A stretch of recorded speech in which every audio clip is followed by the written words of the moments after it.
Hello friends. आज मैं आपके लिए लेकर आया हूँ अकाउंटिंग के प्रोसेस और types of accounting.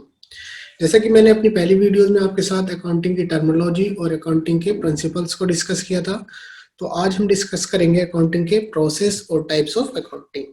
Accounting process में क्या होता है? अकाउंटिंग प्रोसेस होता है किसी भी अकाउंटिंग को करने का क्या क्या तरीका होगा, सबसे पहले क्या होगा और उसके बाद क्या होगा, मतलब पूरा प्रोसेस क्या होगा उसको आज हम समझेंगे।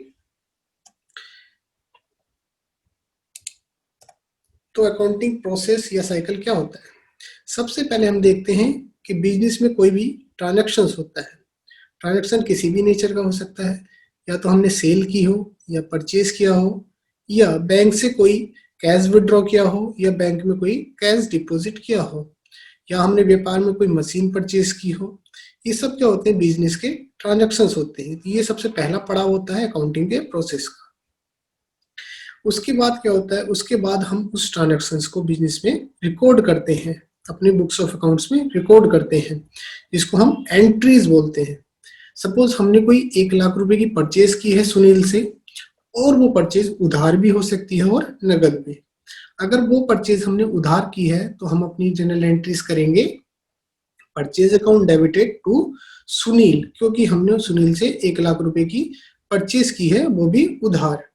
अगर हमने सुनील से 1 लाख रुपए का माल नगद नगद खरीदा है तो उसकी एंट्री होगी purchase account debited to cash, अगर हमने कैश में परचेज किया है, और अगर हमने चेक दिया है तो टू बैंक। तो फ्रेंड्स, ये था हमारा सेकंड पड़ाव। किसी भी अकाउंटिंग प्रोसेस का सेकंड पड़ाव क्या होता है? उस ट्रांजेक्शन्स को रिकॉर्ड करना। सबसे पहले एक बिजनेस का ट्रांजेक्शन्स होता है और उसके बाद हम उसको रिकॉर्ड करते हैं।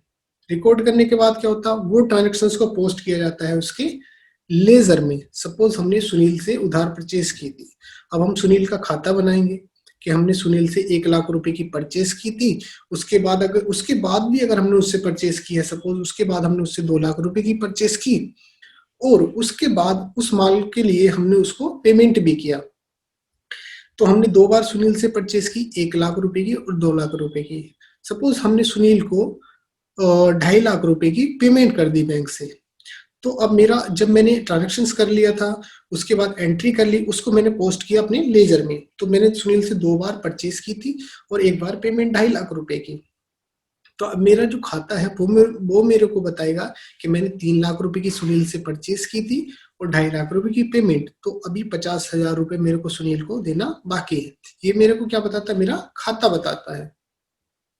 तो फ्रेंड्स, ये था सबसे पहले बिजनेस का ट्रांजेक्शन। उसके बाद उस ट्रांजेक्शन की रिकॉर्डिंग, उसके बाद उसको लेजर में पोस्टिंग करना। इसके बाद तैयार किया जाता है ट्रायल बैलेंस। ये भी मेरे को बताता है कि मैंने ड्यूरिंग द ईयर या या पूरे साल में मैंने कितनी परचेज की है, कितनी सेल्स की है, और साल के अंत में मेरे पास कितना बैंक बैलेंस है, कितना कैश बैलेंस है, कितना मेरे को लेना है, कितना मेरे को देना है। ये सब मेरा ट्रायल बैलेंस भी मेरे को बताता है साल के अंत में। Friends, ये ही वो एक अपना स्टेटमेंट है या एक खाता है, हम बोल सकते हैं, जिसके बेसिस पर हम अपने बिजनेस के अंतिम खाते, जिसे हम फाइनल अकाउंट्स बोलते हैं, वो हम प्रिपेयर करते हैं। तो फाइनल अकाउंट प्रिपेयर करने के लिए बेस क्या होता है? Trial balance. अब हम फाइनल अकाउंट्स बनाते हैं। उसके बाद इसमें हम क्या क्या बनाते हैं? हम बनाते हैं ट्रेडिंग अकाउंट, जो कि बताता है कि मेरे व्यापार में ग्रोस मुनाफा कितना हुआ है। इसके अलावा प्रॉफिट एंड लॉस अकाउंट, जो बताता है कि मेरे व्यापार में शुद्ध मुनाफा यानी कि नेट प्रॉफिट कितना हुआ है। इसके अलावा हम बनाते हैं बैलेंस शीट, जो मेरे बिजनेस की फाइनेंशियल पोजीशंस को बताती है कि मेरे पास बैंक में भी कितना बैलेंस है, कितने की मेरे पास मशीनरीज है, कितना मेरे को देना है, कितना मेरे को लेना है, कितने मेरे पास लोन्स हैं ऐसे जो मैंने बैंक से लिए हुए हैं, जिनको अभी मेरे को देना बाकी है। तो मेरी बिजनेस की जो पोजीशन है वो मेरी बैलेंस शीट बताती है। तो फ्रेंड्स, ये था अकाउंटिंग प्रोसेस का अंतिम पड़ाव, यानी कि प्रिपरेशन ऑफ फाइनल अकाउंट।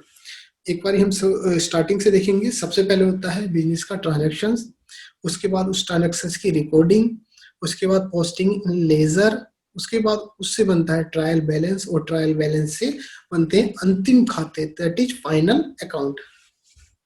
यही होता है हमारे अकाउंटिंग का पूरा प्रोसेस, जिसे हम अकाउंटिंग का साइकिल भी बोलते हैं।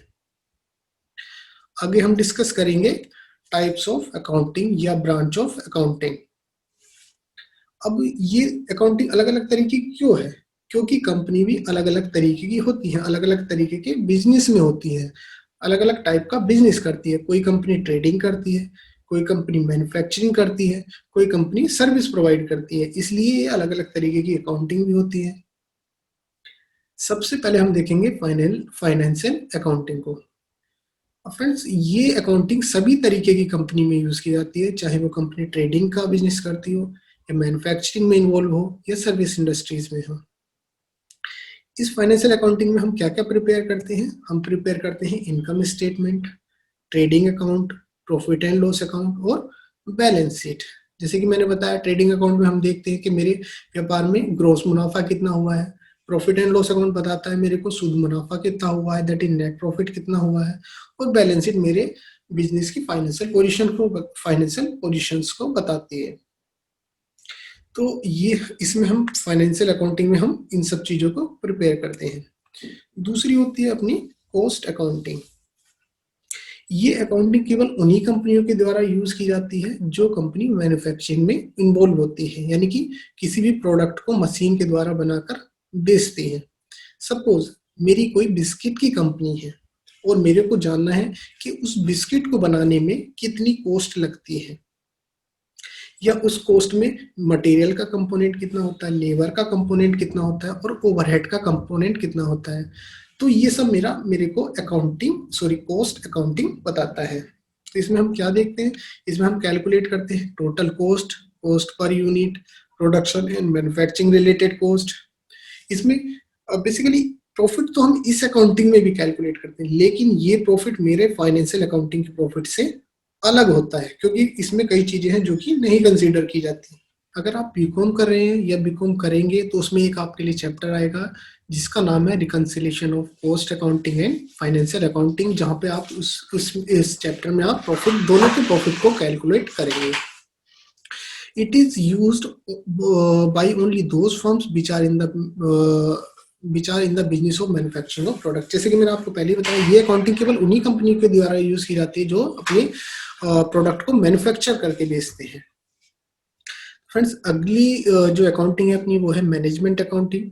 इस अकाउंटिंग में केवल हम बिजनेस की परफॉर्मेंस को चेक करते हैं, यानी कि मेरे बिजनेस में कैसी परफॉर्मेंस चल रही है, कितने मेरे पास फंड्स हैं, या इसके अलावा हम इसमें हम देखते हैं सीएमए डेटा को, जो कि अभी मैं डिटेल में आपके साथ डिस्कस करूंगा। तो सबसे पहले हम क्या करते हैं? परफॉर्मेंस एनालिसिस करते हैं, जिसमें हम रेशियो देखते हैं। रेशियो में हम current ratio, liquidity ratio, debt equity ratio, stock turnover ratio, data turnover ratio, ये सब रेशियो को हम देखते हैं। इसके अलावा हम प्रिपेयर करते हैं फंड फ्लो स्टेटमेंट, उसके अलावा कैश फ्लो स्टेटमेंट, ये प्रिपेयर किया जाता है एज पर अकाउंटिंग स्टैंडर्ड 3। इसके अलावा हम कंपैरिजन करते हैं फाइनेंशियल डेटा को, और इसके अलावा सीएमए डेटा। सीएमए डेटा की फुल फॉर्म होती है क्रेडिट मॉनिटरिंग अरेंजमेंट। इसका यूज होता है अगर आप किसी भी बैंक्स के पास लोन के लिए जाएंगे तो सबसे पहले लोन आपसे सीएमए डेटा के लिए पूछेगा। ये डेटा हमें बताता है कि मेरे बिजनेस की अभी क्या पोजीशन है और पिछले 3 से 4 साल में मैंने क्या कमाया, मेरे बिजनेस की क्या पोजीशन थी, आगे के जिसके लिए मैं लोन ले रहा हूँ उससे मैं अपने व्यापार को कैसे आगे बढ़ाऊंगा, क्या मेरे बिजनेस में ग्रोथ आएगी। इसलिए बैंक्स आपसे सीएमए डेटा भी मांगता है। ये भी मेरे मैनेजमेंट अकाउंटिंग का पार्ट होता है। तो फ्रेंड्स, ये थे टाइप्स ऑफ अकाउंटिंग और ब्रांच ऑफ अकाउंटिंग। तो friends, thanks for watching this videos. अगर आपको ये वीडियो पसंद आई है तो आप इसको, मेरे चैनल को सब्सक्राइब कीजिए और लाइक कीजिए। अगली वीडियो में आपके लिए लेकर आऊंगा गोल्डन रूल ऑफ अकाउंटिंग, जिसको हम टाइप ऑफ अकाउंट्स भी बोलते हैं। तो friends, thanks for watching this video. Thank you.